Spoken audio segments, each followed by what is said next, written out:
तो है ही नहीं। हमारा तो वहाँ है जहाँ पर का आवाज होता है। तुम सही कह रहे हो, पर थोड़ा देखो इस दुनिया की ओर। देखो चारों ओर, हर तरफ अंधकार ही तो है, हर तरफ सत्य का अभाव है। हम उसकी शक्तियों, हर तरफ सत्य का अभाव ही तो है। हम उसकी शक्तियों को अपने वश में कर अपनी सहेली प्रियंका की शक्ति को बढ़ाएंगे। लेकिन हम युवाओं को क्यों करवाना चाहते हैं? पूरा खत्म करने शादी कर अरे मूर्ख, मेरे साथ इधर दिन रहने के बावजूद मुझे इतनी सी बात समझ नहीं आई तो सुन ध्यान से, वरना तू भी सत्य के पाले में चला जाएगा। ये जो युवा होते हैं उनकी सारी शक्तियाँ चरम सीमा पर होती है, पर उनका अनुभव बिल्कुल शून्य है। जरा सोच, उन्होंने सत्य को अपना लिया और हमारी बात नहीं मानी, तो यही विधि तो हमारे काम आएगी, जो उन्हें इमोशनली ब्लैकमेल कर अपने झूठे प्रेम जाल में फंसाएगी। और बेचारे युवा हमारे झूठे प्रेम जाल में फंसने को मजबूर हो जाएंगे। बात वाह, आप इतनी बुद्धिमान हैं। आपने अपनी बुद्धिमत्ता की पुष्टि किया। अब चलो, जल्दी चलो, इससे पहले कि युवा उन्हें अपनी ओर, युवा को सत्य अपनी ओर खींच ले। हमें चलना चाहिए। चलो जल्दी चलो।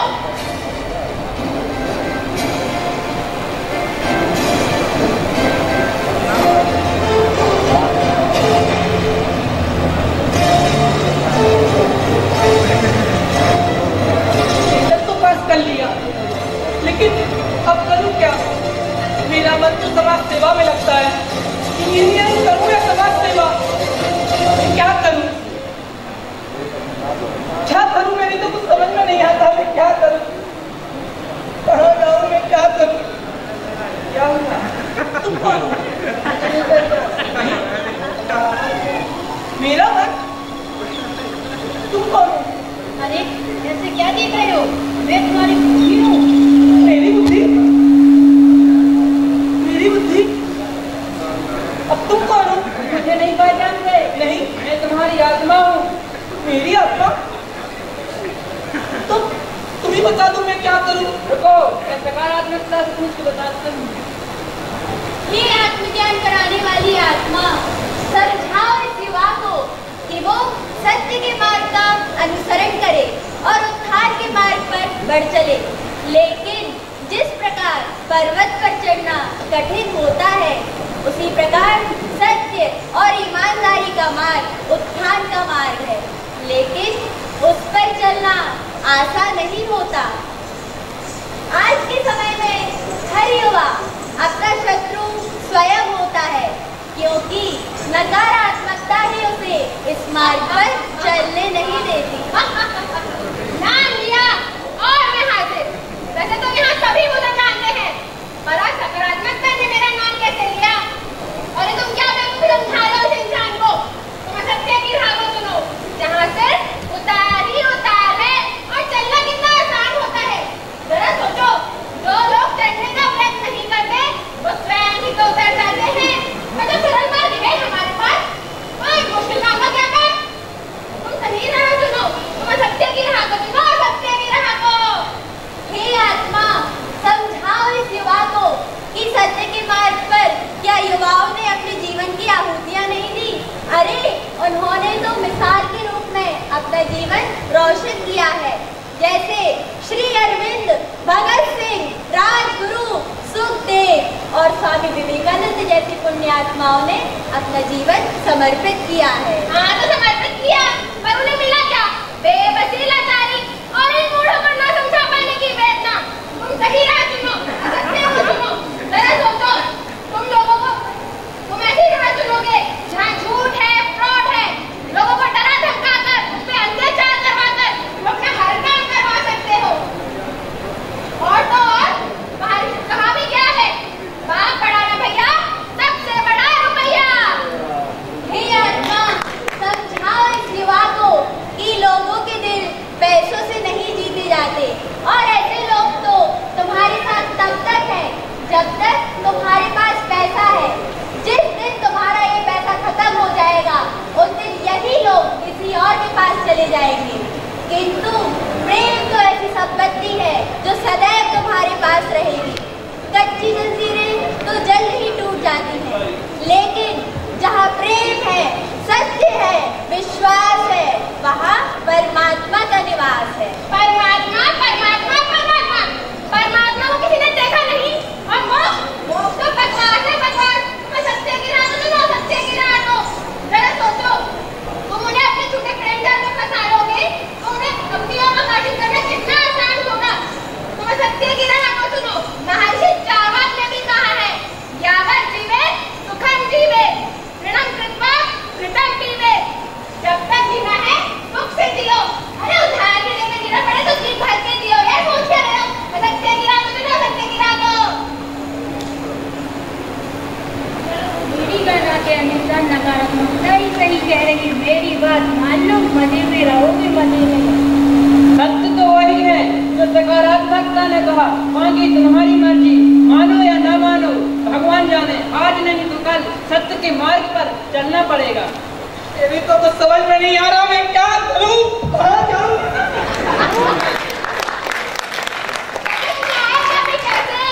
आखिर मैं जो हूँ तुम्हारे साथ, मेरे प्रपंच से कोई नहीं बच सकता, कोई भी नहीं बच सकता। तुम्हारा ये समाज जहाँ इतनी झूठी आकांक्षा है, लालच है, कोई नहीं बच सकता मेरे प्रपंच से, कोई भी नहीं।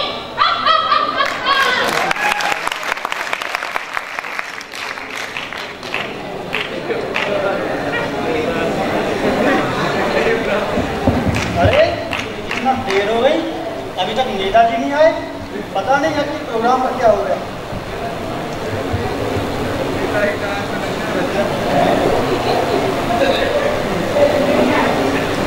भैया, बबलू भैया,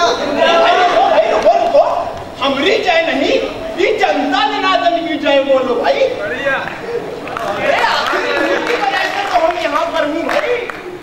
और भाई जनता जनार्दन सब ठीक तो है ना हमारे राज्य में? किसी को कोनो दुख परेशानी में कमी तो नहीं आ रही है? अगर आ रही हो तो हमको इन्फॉर्म कर दो, हम कोनो कसर नहीं छोड़ूंगा भाई। और चच्चा, नलके वलके में पानी तो बराबर आ रहा है ना? आ रहा है ना? और माई खूब बिजली टिमटिमाई रही होगी भैया। हम कहे थे कि जिसको जो परेशानी हो तो हमको बताए दो, आखिर हम आपके सेवक है ना माई बाप। देर कैसे हो गई? देर?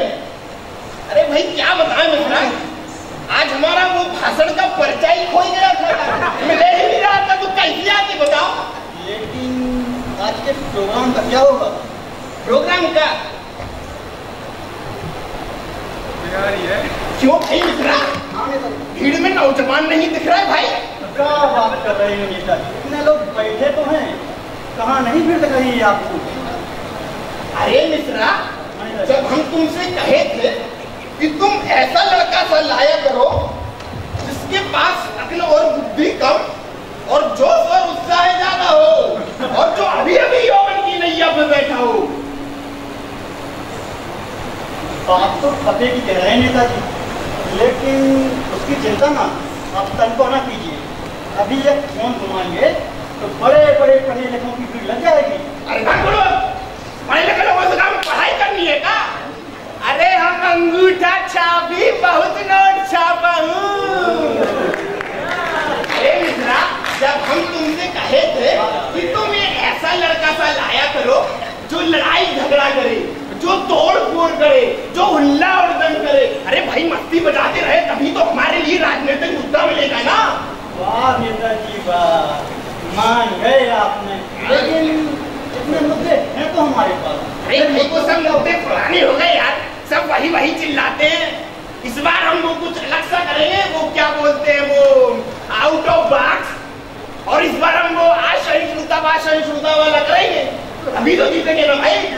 लेकिन आज के प्रोग्राम की तो चिंता नहीं। आज के प्रोग्राम की भाषण का पर्चा तो यार खो गया है मिश्रा जी, तुम्हें बताओ क्या करें यार?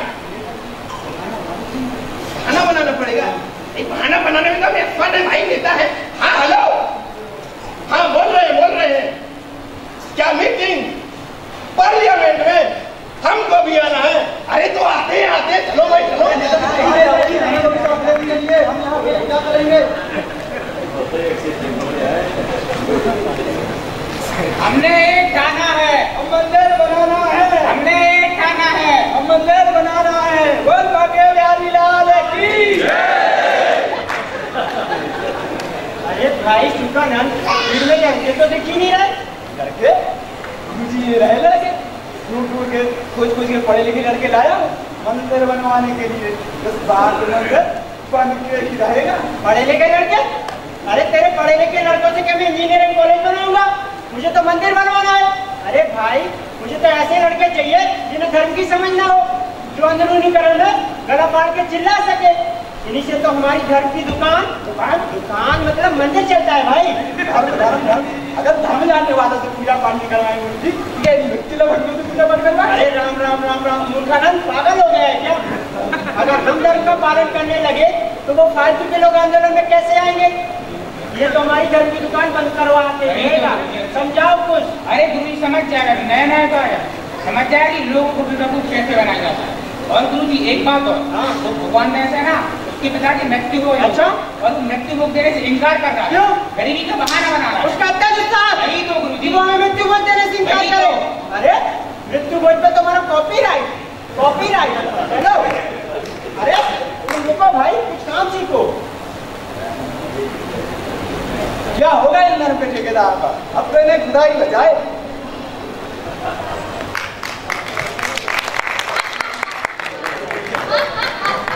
अब देखो मैं तुम्हारे घर जाकर कैसे उसे बर्बाद करती हूँ।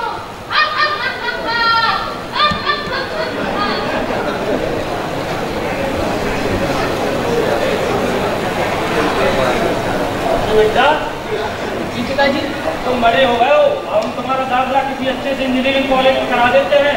लेकिन पिताजी मेरा मन तो समाज सेवा में लगता है। समाज सेवा? अरे वो तुमने शर्मा जी का लड़का नहीं देखा, इंजीनियर है। और भाई आजकल का तो विकास का दौर है, चारों तरफ से लाखों करोड़ों रुपए कमाना है। थोड़ा बहुत बोलो बनाना होता, थोड़ा बहुत लगा दो, सारा का सारा जेब में। लेकिन पिताजी जब ऊपर की कमाई, जब तनख्वाह मिलती है तो ऊपर की कमाई क्यों? अरे भगवान भगवान, अरे क्या हुआ? अरे स्कूल को तुम कुछ तो समझाया होता, कुछ तो जिम्मेदारी की अकल दी होती।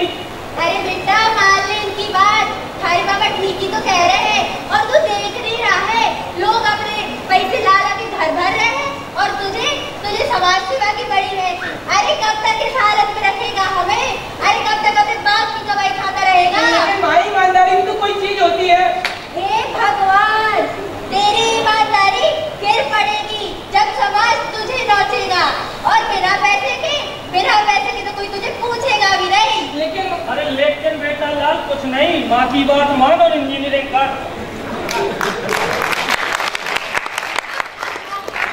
तुम ऐसे नहीं मानोगे, मानना तो तुम्हें पड़ेगा ही।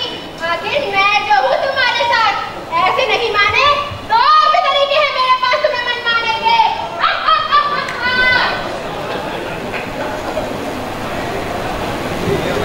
माँ, अरे बेटा आ गया। प्रणाम माँ। बेटा खुश है, बड़े सही टाइम पे आया है तू। पता है तेरे लिए खुशखबरी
बनेगा।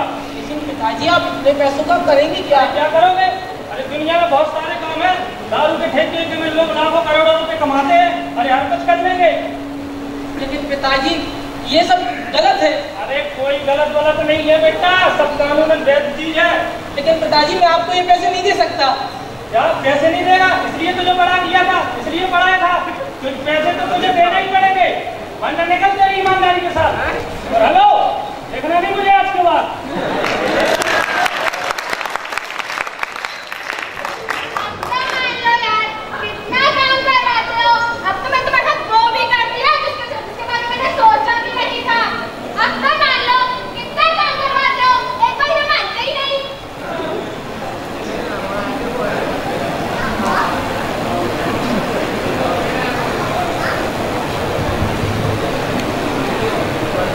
प्रभु,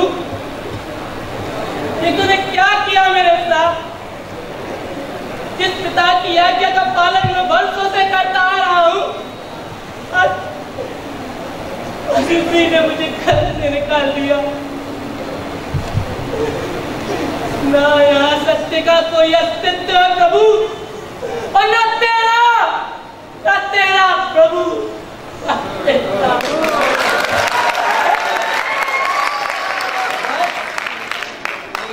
की बात कर रहे हो?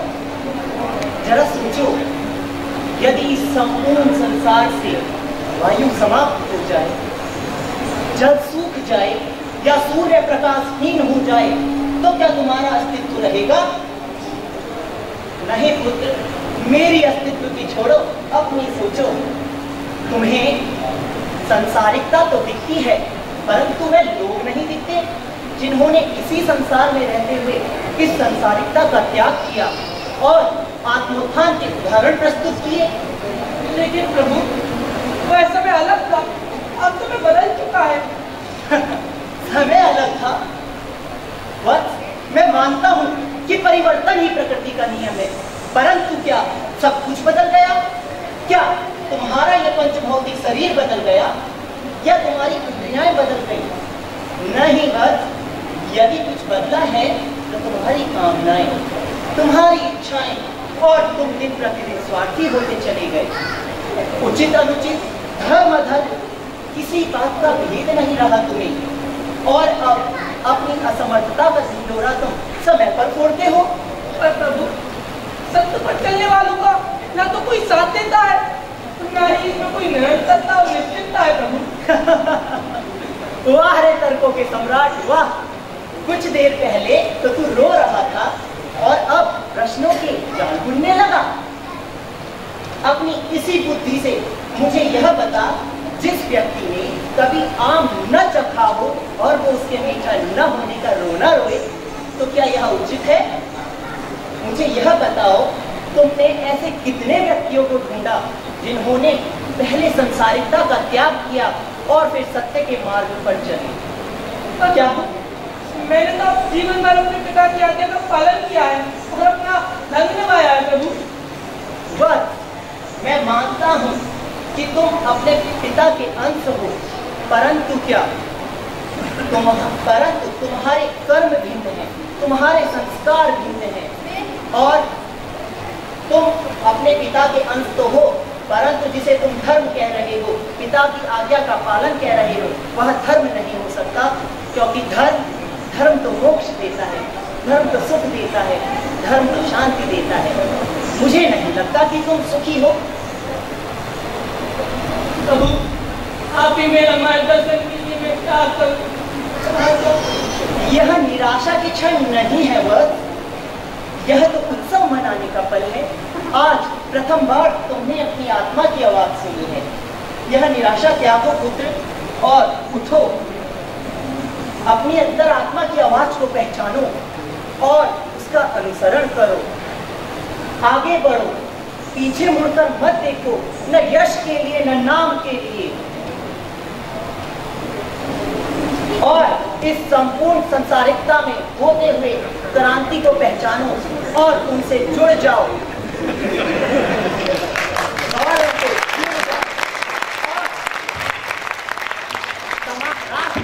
समाज हित, जन कल्याण कल्याण के लिए इस संपूर्ण क्रांति की जिम्मेदारी को अपने कंधों पर वहन करो और इस संपूर्ण जिम्मेदारी के वहन में मैं सदैव तुम्हारे साथ रहूंगा। मैं वासुदेव कृष्ण आज तुम्हारी अंतर आत्मा को सत्कर्मों तथा सत विचारों के लिए अपने समर्थन तथा सामर्थ्य को प्रदान करता